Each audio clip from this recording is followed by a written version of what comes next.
Welcome to Waypoint Real Talk, where we discuss real estate and your home. Let's get started with your hosts, Aaron Shishilla and Austin Hintze.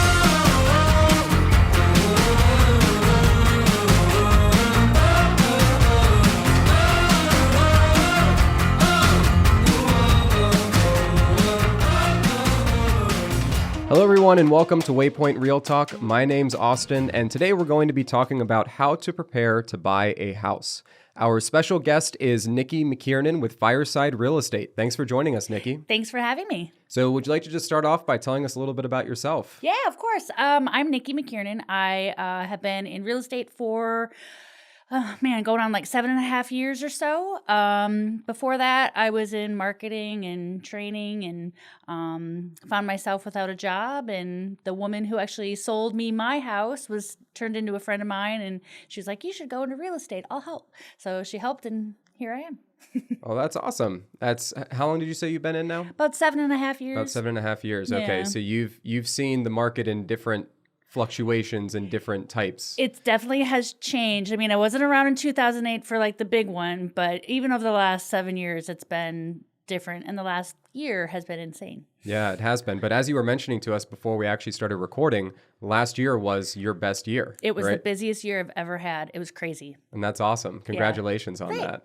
Thanks. Yeah, of course. So today with our topic, how to prepare to buy a house. I know we have a few different points that we want to hit. Yeah. And this is just to make sure that as somebody is thinking about starting the home buying process, they have everything figured out. Yep. Because we want to make sure that by the time they get to you, they've already done some things, right? That way they're not scrambling at the last minute. Absolutely. Okay. Usually by the time people reach out to a real estate agent, they're just about ready to go. They're like, all right, let's go. And then you sit down and you have the conversation and they're like, oh, I'm not ready at all.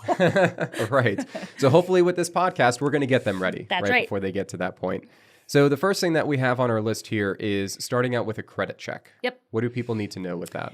Well, so the first thing that they need to do is to go online and get their annual free credit check, and just to make sure that they know that their credit is where it needs to be, and that there isn't anything weird on there. You know, if you're not really paying attention to what's going on, you're just paying your bills and living your life, there could be an old bill that's just sitting on there forever and ever. So you want to get on there, make sure everything on there is correct and clean. And then if it's not a strong credit score, work towards improving that score.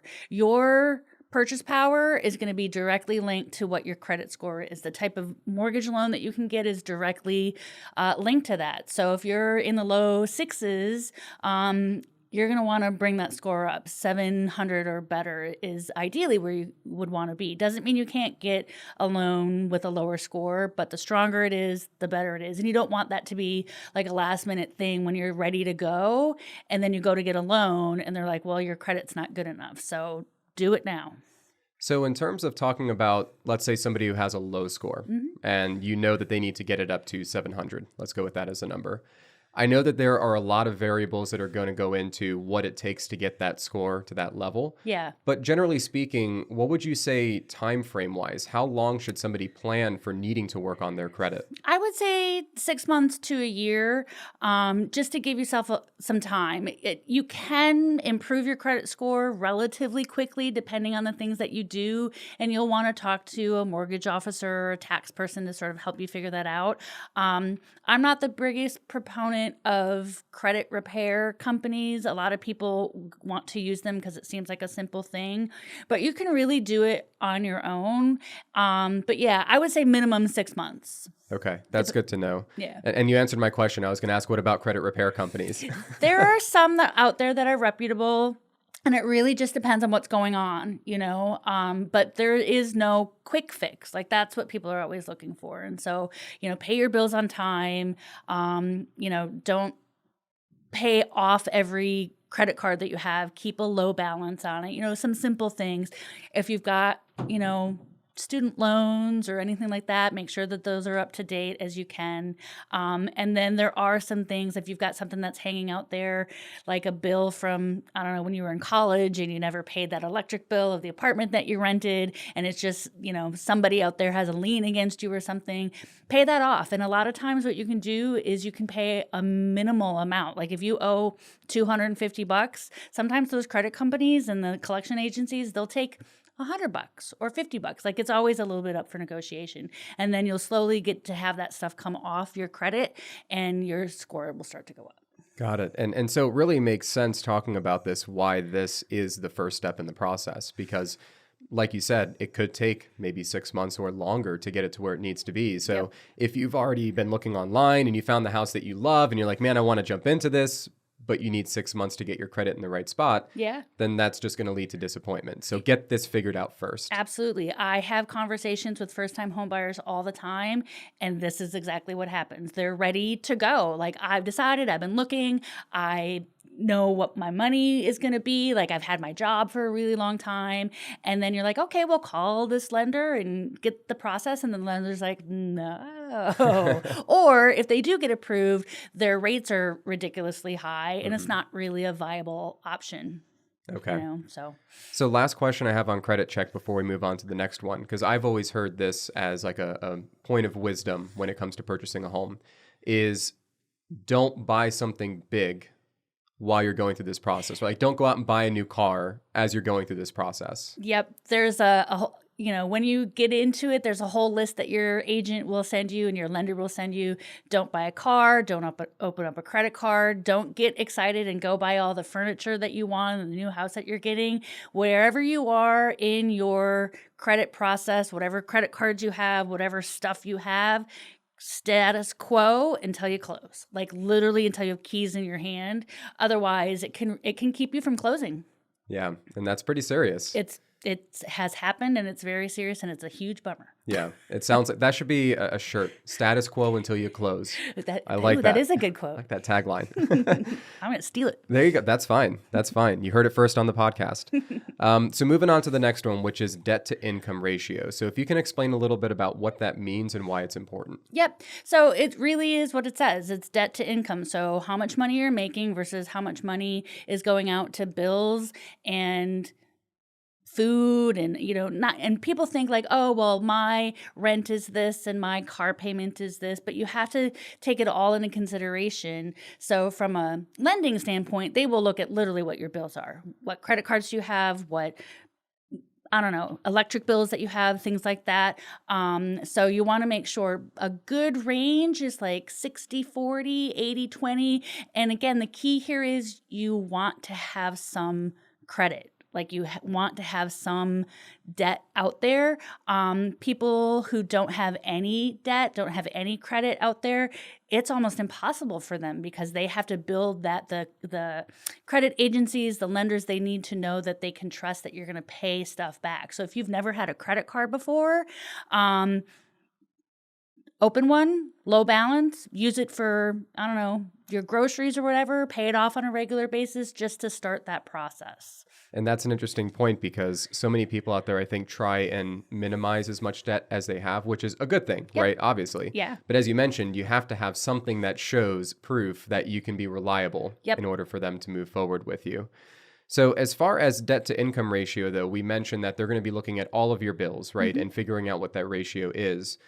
I'm guessing that a lot of people probably have some variable expenses that they could cut if they need to get more serious about that ratio. Yeah, absolutely. So what would you say is like the time frame? If I look at it now and I say, man, I'm going out to eat at restaurants every night, and that's something I can cut right now so that I have a better ratio, how long is the lender going to be looking back at that to make their determination?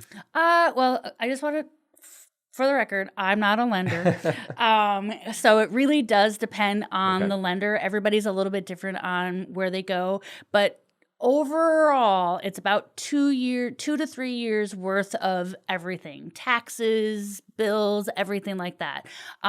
So it doesn't mean that if 6 months from now and you've stopped and you sort of cleared that up, that's not going to impact it, but they will look back. Have you paid your bills for the last 2 or 3 years? Have you paid your taxes for the last 2 or 3 years? Your credit cards, are you keeping them at a minimal balance or, roughly paid off? Do you have any late payments in any of that for the last couple of years? Got it. Okay. So variable, just depends on the lender. They would be Yep. the great person to ask there and get Yep. that answer. Yeah. Okay. Now, I also see that some things we need to consider are the length of time at your job or what type of job that you have, right? Yep, absolutely. So a lot of people will get a new job and they'll call me and they'll say, I just got the new job. I'm making more money than I've ever made before. I'm ready to buy a house now. And you ask and you're like, I've been in it for like 6 weeks. They've gotten their first couple of paychecks. It's very exciting.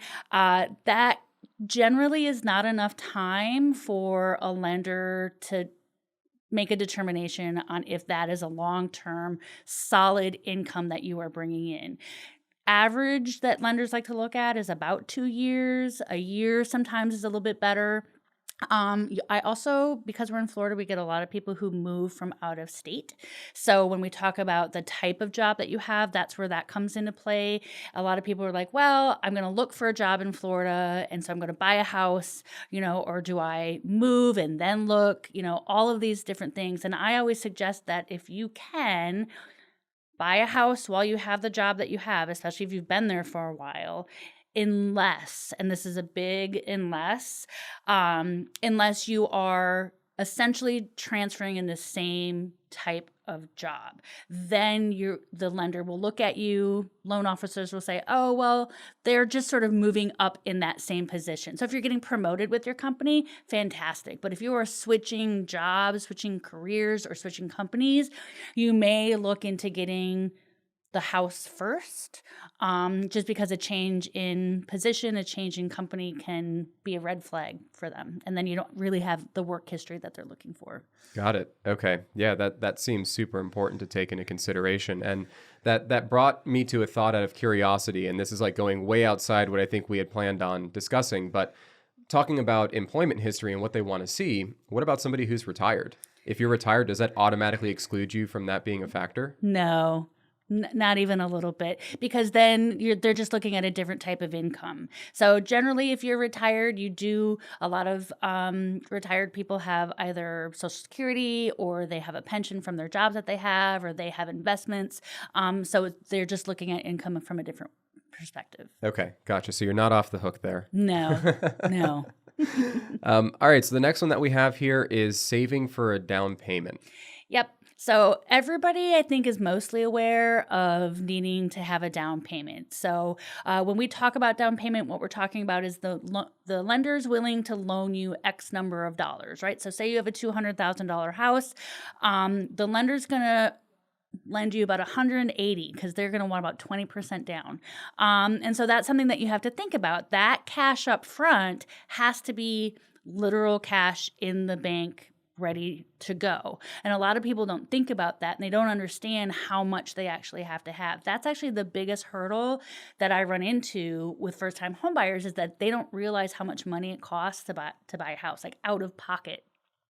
So you have to remember that there are a couple of loan options. You can be a conventional loan, you can be an FHA, you can be a VA if you're a veteran or in the military. There's a couple of other options out there, but lowest usually is about 3.5%. So there are some caveats that go along with that percentage, but you just have to be prepared. The more money that you can put down, the lower your interest rate is going to be, the better, and probably more money you're going to be able to mortgage. And when we're talking about whether it's the 3.5%, the 20%, whatever that percentage is, that's not including the closing costs on top of it, right? That is correct. And that right there is actually why I'm here. I have this conversation all the time because people will say, oh, well, I've got, X thousands of dollars sitting in the bank. I should be able to make the down payment. I'm like, that's great. And that is awesome. But on top of that, you have to have closing costs. For a buyer, it's somewhere between 3 and 5% of the purchase price. So if you're putting 3.5% down on a $200,000 house, you have to think you're probably going to be putting another 3 to 4 or 5% down. And so you're looking at what could be $7,000, $8,000 to really closer to $14,000-15,000. And that is a huge jump. Like saving $7,000 is a big deal, but now you got to do it all over again. So that's just something that people don't realize. And the last year has really had an impact. You used to be able to request that the seller participate in closing costs for a buyer, where they pay out of their proceeds of selling the house a certain dollar amount or a certain percentage of the buyer's closing costs. That's not happening right now because the market is insane. It is a seller's market. There's nothing in it for them to do that. So I just recommend that everybody be prepared to do that on your own. Don't expect anything from the seller. So whatever money you're squirreling away, it's probably going to be twice as much that you're going to need. Yeah, and that's a really great point, talking about how we can relate this to the market that we're seeing right now. So in addition to knowing that the seller's most likely not going to cover the closing costs, when we're talking about the percentage that you want saved up for the down payment, there are options out there. Yep. But right now in this market, does a 20% down payment look more attractive than a 3.5%? Or does that not really factor into it?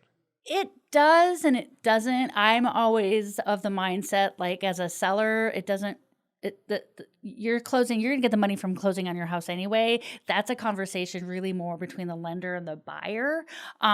It can show that particular buyer is maybe a stronger option. They have maybe better credit. They're more likely to actually close on the property, but it's not a guarantee because there are some people out there that have plenty of money and don't want to put 20% down. They don't care that they are going to pay mortgage insurance. They want to keep more of their cash to themselves. Maybe they want to renovate the house or put in a pool or something like that. So they're not trying to spend all their cash, and they're only going to put 3.5% down because they can. That's the choice that they're making. Doesn't necessarily make them a bad buyer or a bad option. That's just the decision that they're making. So people think it's a bigger deal to the seller than it is. It's not really. Okay, that's good to know. So going off on a tangent here, talking about doing something that the seller is going to appreciate. What about handwritten notes? Is that still a thing, saying, I really want to buy your house. This is going to be my first home? Yeah. So, yeah. I mean, I understand where it came from, and it wasn't something that I always necessarily encouraged. There's a lot of issue that can come into play with fair housing. If you're going to do it, don't include photos. You can't really talk about much about family or children or anything like that. So kind of what's the purpose? Mm-hmm. I've done them. I've had them presented to me. But at the end of the day, this is really a business transaction, and our job is to take as much emotion out of it as we can. It's really up to you and your agent and how you want to present your offer. You know, if that's something that you feel is going to push you over the edge, go ahead. I'm just imagining like the buyer handing it to their agent, and then by the time it gets to the seller, it's like one of those redacted documents where there are like the black boxes all over half of it. Pretty much. And I will tell you that in this particular environment that we're in, you know, we've got houses that are getting 15, 20, 30 offers at a time. And sellers are not going through every single piece of paper that comes along. And so they're probably not even going to see it at this point. You know, a couple of years ago when it wasn't quite as a busy market and you were maybe not getting an offer or two until later down the road, maybe it made more sense. But, you know. Yeah. Do it if you want. Be careful. Just be careful. Don't expect much to come from it. Yep. Okay. Good to know. So next, what we have on our list here is determining your budget. Yep. So the big thing here is, you know, people will go online. There's all sort of mortgage calculators out there and say, well, I make X number of dollars. I pay this much in rent. And so I feel like my mortgage, you know, I could get a house for what I pay in rent, which is absolutely true. And they think, oh, well, this is what my budget is going to be. But they're not really thinking about their total budget. A lot of those mortgage calculators will just say, what do you pay in rent? What's your car payment? Maybe they'll have like, how much do you spend in groceries every week? But you really want to look at what is your lifestyle that you're trying to accomplish? Because a lot of people, you can afford $2,000 a month in mortgage payments. but that leaves you with like maybe $400 a month to have a life. So what kind of lifestyle are you living? Nobody wants to be house poor unless literally your house has everything in it and you never leave. But that's not realistic. So, and a lot of times people with great credit, great down payment, they can get approved for $300,000-$400,000. But at the end of the day, that $275 range or even the low threes is really more of a comfortable payment for them, because there's just so much uncertainty going on that they don't want to all of a sudden not have money to set aside for, an emergency or something that goes on with their kids or their pets or something like that. Sure. And that's a great point that, yes, there are a lot of resources out there when you do a Google search. Yep. And I've fallen down the trap too, where you type in some numbers and you're like, oh, that looks really good. I could totally do that. Absolutely. And you're like, wow, what if I just made $5,000 more? Yeah. Wow, now I can afford that kind of house? Yep. And you run down the rabbit hole and it may be building up expectations that are not realistic. It's absolutely true. And there are certain things that go along with buying a house that people don't always remember. So that $1,500, $2,000 a month may sound good, but you have taxes and insurance and, maybe you went from a 2-bedroom apartment to now you're in a 3-bedroom, 2-bath house. And so your electricity bill is going to go up. Your water bill is going to go up. Now you have to mow the lawn. Like there are all these other things that people don't always take into consideration. They just look at the basics numbers and they don't think like, oh, there's all this other stuff. Like you have to be prepared to be a homeowner. And that can be expensive. It can be, yes, absolutely. Especially in shameless plug for Waypoint Property Inspection. If you don't get a good home inspection, it could be expensive with the issues that you find after the fact. It's absolutely true. Yes. All right. So now let's say I've determined my budget. So the next thing's going to be finding a real estate agent. And my question to you on this is, there are a lot of real estate agents out there, right? And you see them advertise on multiple different areas or mediums. Yep. So as a buyer, what should I be doing to make sure that I'm choosing a good agent or knowing that I feel confident in the one that I'm going with? Yep. Your best option is to look at your friends and family and who they have used. Doesn't necessarily mean that if you've got a family member or a friend who's an agent that they're going to be the right agent for you. As a realtor, that's something that's really hard to say out loud, but you have to be realistic. It's one of the biggest purchases you're going to be making in your life. It can be very emotional. As much as we try to take emotion out of it, it is very emotional. It's a lot of money. It's someplace that you're going to be for a long time.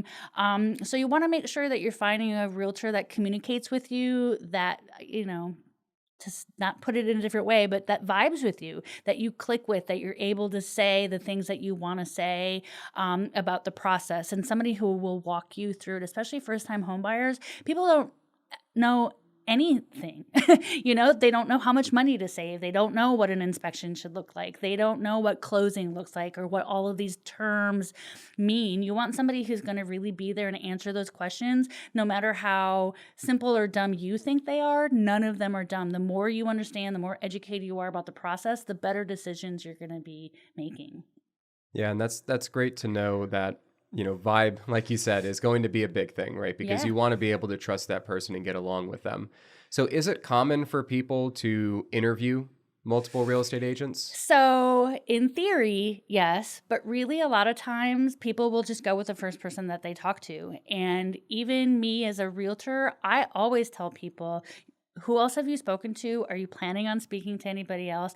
I'm definitely going to be your best option, but I need you to be comfortable with that, and why I'm your best option. So they should. They should. Okay. What would you think if there are 1 or 2 questions that you would say, if I have 5 different agents that I'm going to be talking to tomorrow, what are some of those questions that I could ask to really help me understand the differentiation? Yep. The first one is, how do you communicate and how often? And the second one is, am I dealing with you most of the time or somebody else on your team? Those are the 2 biggest things that I think are important, because if you are, a millennial, and you want every piece of communication by text and you use emojis and all of that, you don't want somebody that only communicates you through email, because you may never look at your email. You give me a Hotmail account, you look at it like I don't know, 4 times a year. So you want somebody who is going to communicate with you. And on the flip side, if you're dealing with somebody who may be one of the retirees that we were talking about, they may need you to come to the house and sign paper with an actual pen. And you have to be with somebody who's willing to do that, because at the end of the day, they're our customers and we need to communicate with a way that works for them. But if they're going to push back, if that realtor is going to push back and complain or make it really difficult for you, that's not somebody that you want, because then you're going to be feeling like you're always chasing information, and it needs to be proactive, not reactive. Yeah, and I love that answer and hearing that, because, I love seeing Google reviews, right? And as we all do, we usually go to see what the negative ones are, to see what people are saying. Yeah. And I will say, when I come across a real estate agent's profile and there's a negative review, a good majority of the time, it's something around communication, whether it's they couldn't get a hold of them, or they didn't get a response back, or just the communication didn't work out. Yep. And what you're saying is maybe it wasn't necessarily the communication altogether. It's just the style of communication did not match between the buyer and that agent. So that's going to be a huge one to make sure there's alignment there. Yeah, that's a huge one. And it's connected to who am I actually dealing with. So you may call, somebody, Joe Realtor, and you get him on the phone and you're talking with him and you're like, awesome, this is great. And then you go to meet with Joe Realtor and you're actually meeting with some other guy on Joe's team. And now that guy's your actual agent, but you don't really vibe with that guy, but you already are sort of in it. So now you're stuck almost with this person that wasn't your initial conversation. So you want to understand, is this the person? There are some really big, fantastic teams out there, but you're not dealing with the people you see on the billboard or see in the ad on Facebook. You're dealing with somebody else. Doesn't mean that other person isn't great, but that's not necessarily who it is. So you want to understand, if they say, no, you're going to be dealing with my buyer's agent, and this is Bob, and here's Bob, and we're talking to Bob, and you're like, awesome, Bob's great. In fact, I like Bob better than I like Joe. That's fantastic. But if you all of a sudden are talking to Bob and you weren't prepared for that, it may not work out. Sure. So. Yeah, and that's a great point to look into as well. So last thing we have on our list here in this process is going to be speak with a mortgage lender. Yep. And a lot of people were like, well, shouldn't I speak to a lender before I speak to an agent? And the reason that I kind of flipped that script is that as an agent, I'm able to have these conversations with you and get you set. So when you are ready to find a lender, you're as prepared as we can possibly get so that we can get you pre-approved and through the process as quickly as we can. When we talk about interviews, all the things that I just listed are the same things you should be requesting of your lender. A lot of times you'll be given a lender, or you'll just go to your bank lenders, or maybe you belong to Wells Fargo or Chase or something like that. You're like, oh, well, I'll just call and get pre-approved, which is totally fine. But you're not necessarily talking to the person that's going to be your broker or your lender. And you want to make sure that you're talking to somebody for the exact same reasons as you talk to a realtor. Interview them and find out, how do they communicate? How often do they communicate? Are you dealing with them or somebody from their team? What are their fees? Are they going to explain their fees? A lot of first-time homebuyers don't have any idea. You will get a piece of paper that will have all of these numbers on it a couple of times through the process that you have to sign off on. And they'll just send it to you electronically. And you're like, well, my monthly payment says that that's okay. And then you just sign off and you don't realize what all these other fees are. So you want somebody who's going to explain that to you. And when you first call, they will want to take all of your information, pull your credit, and tell you, here's what we can do. And I actually have a buyer that I'm working with right now, and I gave her a handful of people, and I was like, here's a list of questions that you can ask. Don't make any decisions until they answer them. Every single person. And these are lenders that I work with a lot that I love and recommend, but they want to do the exact same thing. Oh, well, give me this information so I can pull your credit. We can do this. I'm like, you're not ready yet. Have you chosen the person that you feel is going to best represent you in this process? And I don't know that if all you're doing is pulling data and telling me what my pre-approval is. So interview, and you have that right. And if they're not answering those questions for you, that should be a red flag. Yeah, if they're not answering the questions or if they're pushing so hard just to get your information first. Yep, exactly. Yeah, that's a great point. So we have something that's not on this list that I want to ask you about because I don't see on here, go to Zillow or realtor.com and start searching up houses that you want to buy. I mean, you can't stop people from doing that. Those companies have they figured it out as far as like how to keep people's faces in their phones, right?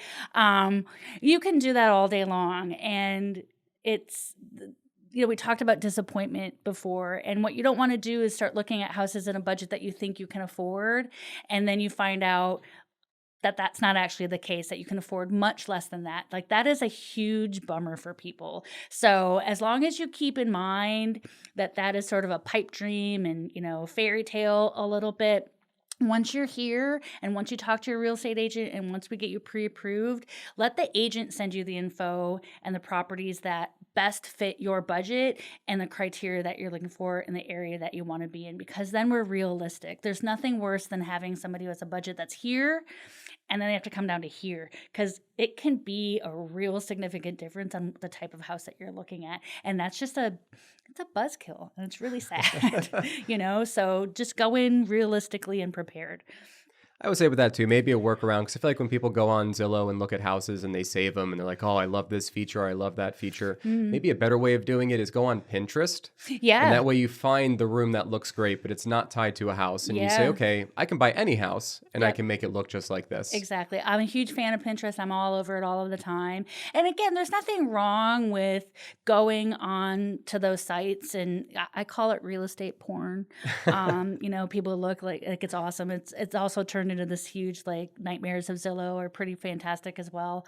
But you just have to remember, like, this may not necessarily be what you can afford and in the area that you want to be in. It's that whole TV show. I won't name the station, but, the TV show where people have $200 and they want to look at a 8-bedroom mansion in the middle of downtown. Like, that's just not going to happen. So just being realistic in what you're looking at. Yeah, that's a great point. Yeah, you gotta love those shows and all the memes that came out of it. Yeah, and all the gray and white. It's really fantastic. Yeah, and the shiplap. The shiplap. Oh, so perfect. Much shiplap. So wrapping up here, Nicki, where can people find you? So you can find me. I'm on Instagram at McNicki, and that's McNicki. I'm Nicki McKiernan Realtor on Facebook, and Nicki McKiernan Realtor on the web. Awesome. Well, thank you so much for your time with us today and your insights, and thank you everybody for tuning in. We look forward to seeing you on the next one.